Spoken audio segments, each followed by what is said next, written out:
Hello, this is John D. Callahan, and this is a video on how I improved my cell phone signal with an Amazboost signal booster.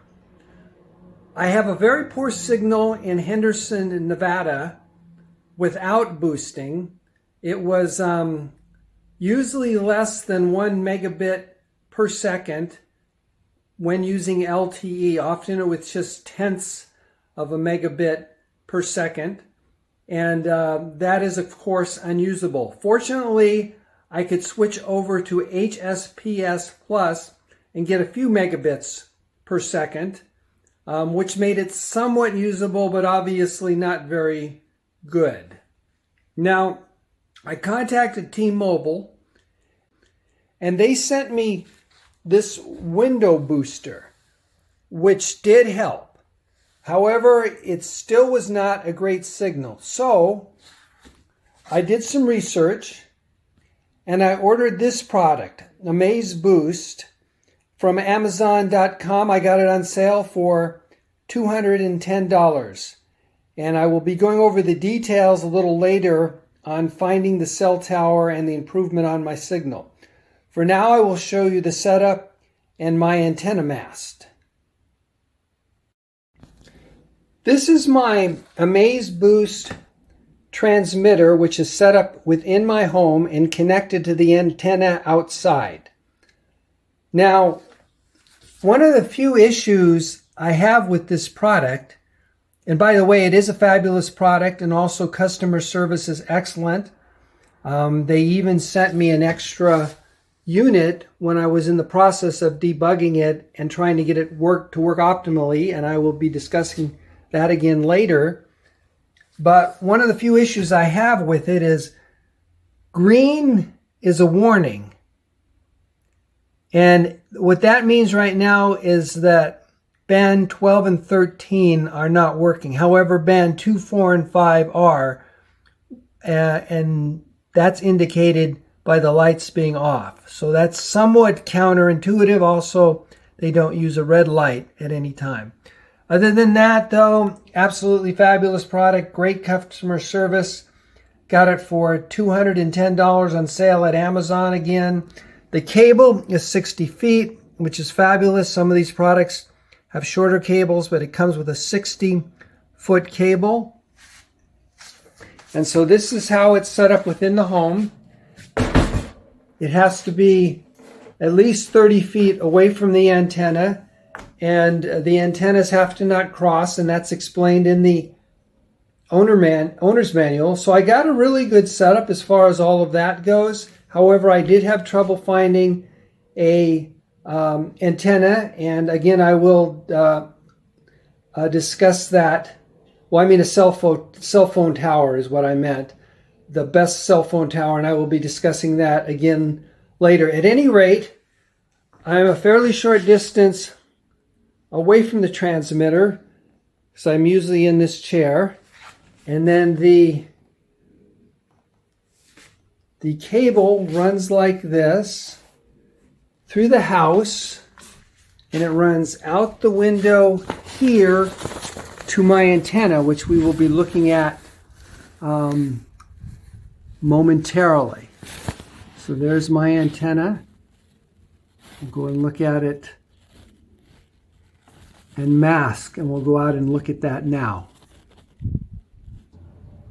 So I'm outside the home now, and you can see that here is my cable going into the home, and it runs like this over to my antenna mast and antenna. So I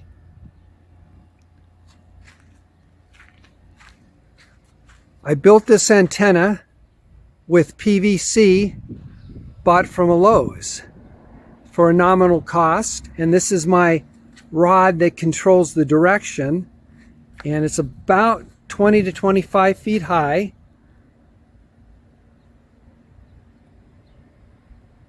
You can see it there, and I have it attached to this post, which was nice to have and very convenient.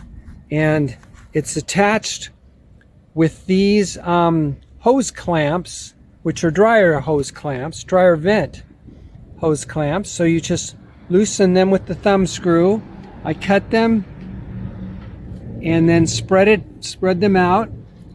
And this was very difficult to drill with my cheap drills, but I got through the metal here. And so I have two of these. I loosen them, and there's one up there. Once I loosen it, I can move this back and forth and adjust the pointing. You see the mast. Go up to see the mast is up there.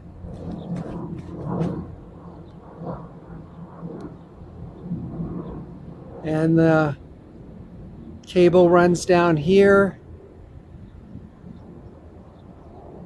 and into the home.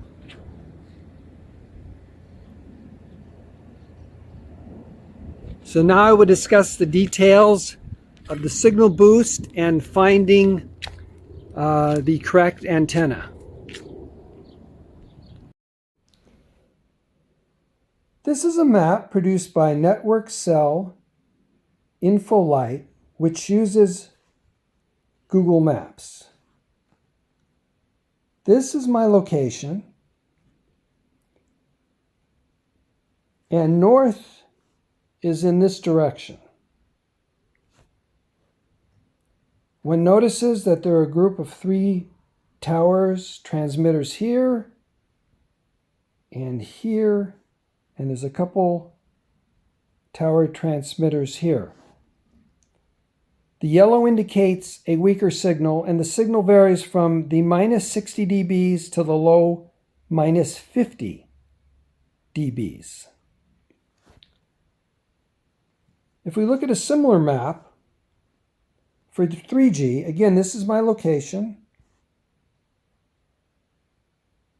This is north. And if we put in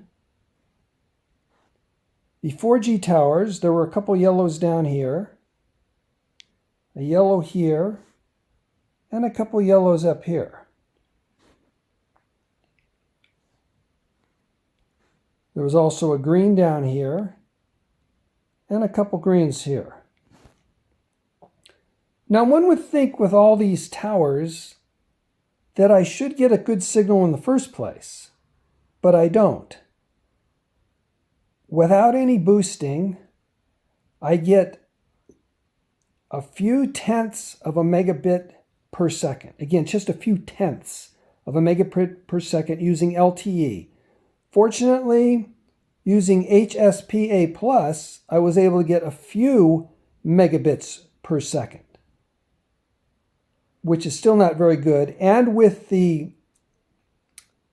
window booster that T-Mobile sent me, I can improve upon that a little, but not very much. So I don't know why the signal's so poor in the first place. Something's going on with the terrain, or there's some anomaly with the cell phones individually or interfering with one another.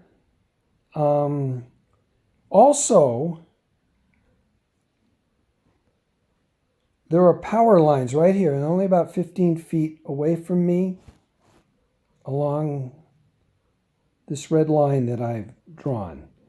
So I'm theorizing, I could be completely wrong. I don't know exactly what's going on, but something is causing a bad signal in the first place. So once I put the Amazboost signal antenna up, one would think with all these cell towers and transmitters,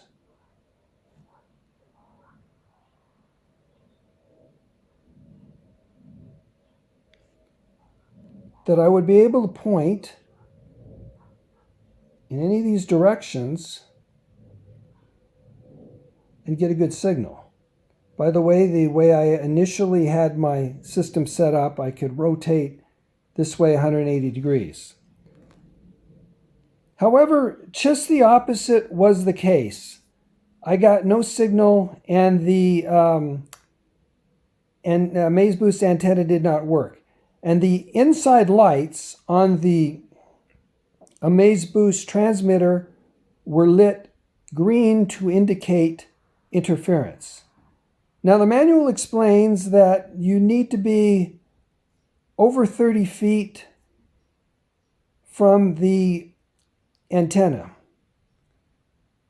The Amazboost antenna needs to be at least 30 feet from the Amazboost inside transmitter, and they need to be oriented in such a way that the beams do not cross.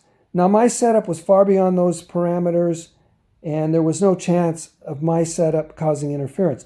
But the interference lights were coming on, and the receiver, the transmitter was not working for the Amazboost inside my home. And by the way, once I got things working, I had good signal throughout my whole house from the Amazboost transmitter, which was very encouraging, and that is explained in the manual.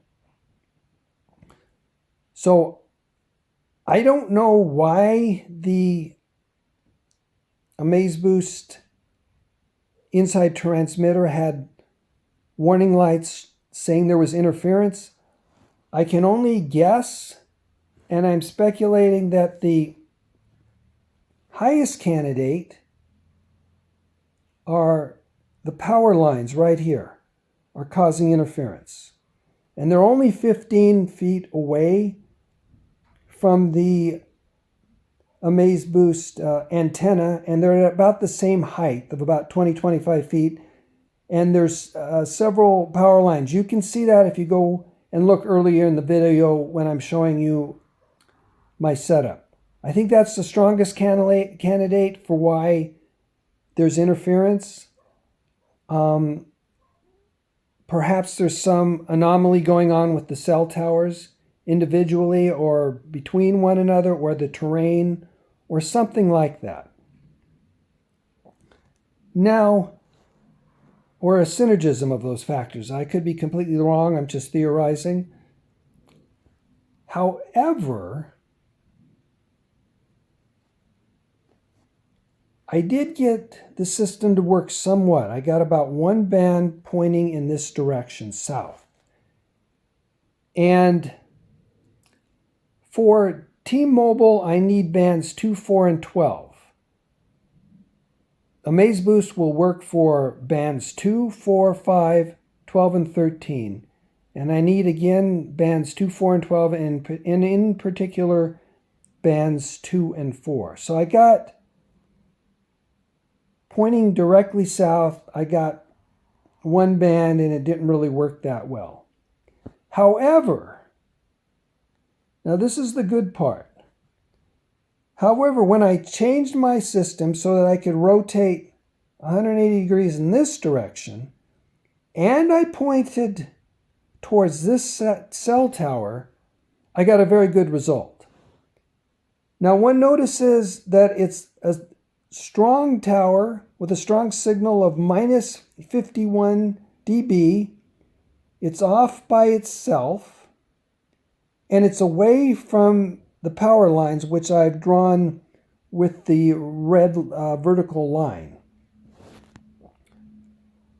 So let's now look at the result of that pointing using the Amazboost system.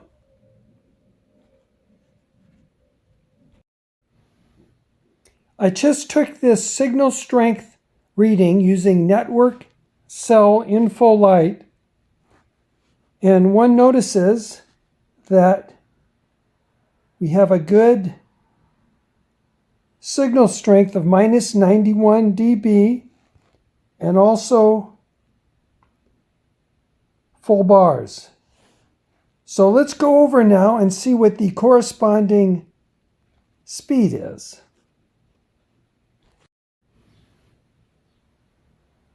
This is test my speed, and starting the test.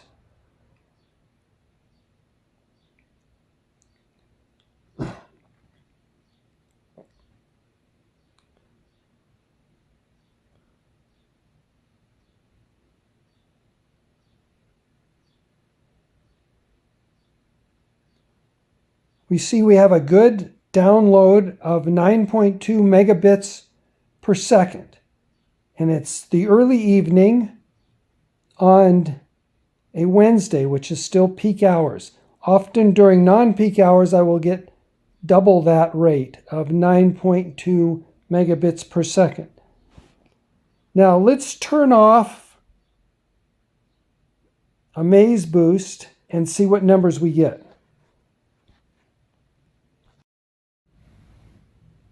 Now with Amazboost off, we notice that the signal strength is considerably less at minus 113 dB, and we only have a few bars.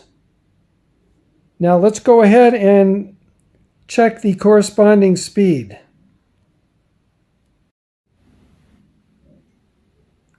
Running test my speed now with Amazboost off, we get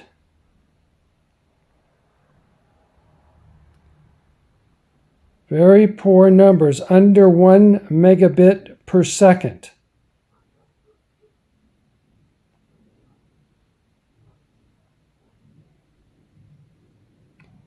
And again, often the number will be even less than this, maybe a few megabits per second.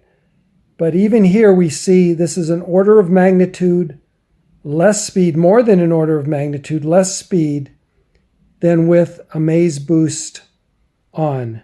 So you can see the considerable difference and considerable improvement that Amazboost makes. It's early in the morning, off hours, and I just took this signal strength reading of minus 91 dB and full bars. So let's go see what kind of speed we get with this. Starting test my speed, we get, looks like we might break 20.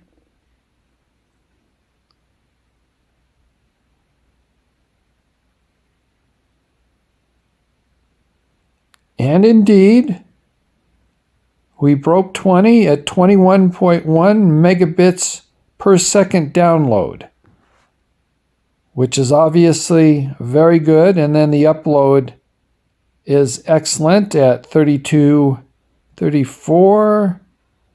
at 34.3 megabits per second.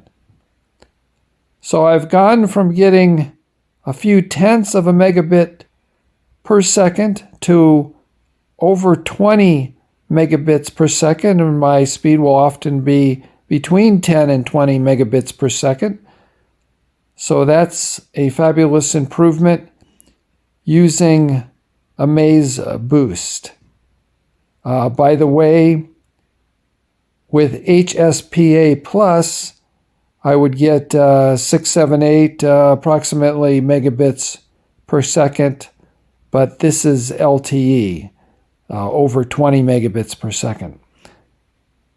So again, Amazboost is a great product. I got it on Amazon.com on sale for $210. Customer service was excellent, and I have a very good result. It's just very important to get a good setup and point the antenna in the right direction.